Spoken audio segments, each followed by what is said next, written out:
السلام عليكم. ازيكم عاملين ايه؟ هعمل معاكم وصفه بربع كيلو لحمه. وصفه موفره. ربع كيلو لحمه، كوبايه بقسماط، بضايه،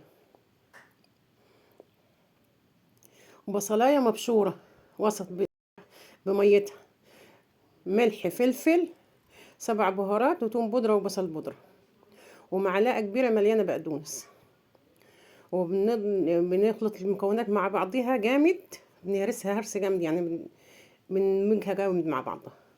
بعد كده بنصبحها، هنعملها صوابع، نصبح كل الكميه، ونرجع هنبططها تبطيط كده زي الايه البانيه، عشان كده هي اسمها كفتة البانيه.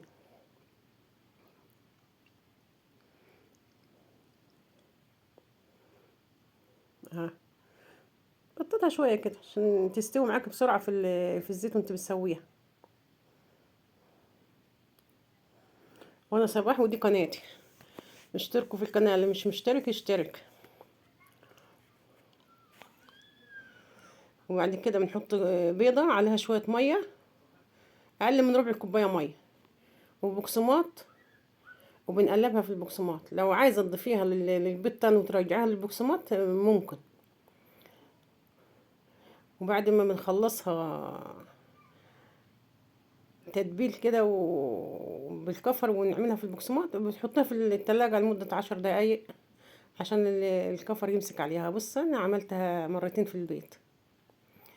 ونقليها في زيت مش غزير قوي، ونار متوسطة، ما تبقاش عالية النار عشان من الكفتة ما تتحرقش منك، وتستوي من بره بس، ومن جوه تبقى نية.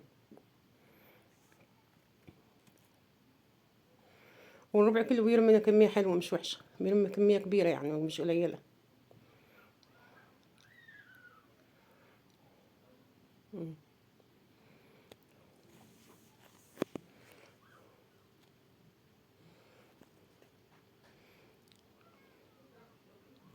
تغدي من 3 4 تنفار.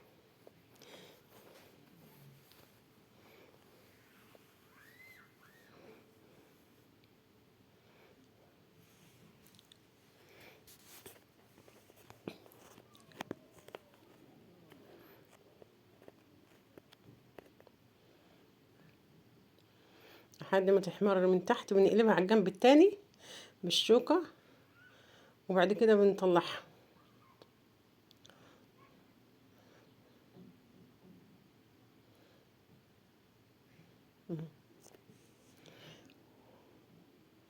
كده وصلت لمرحلة السوا.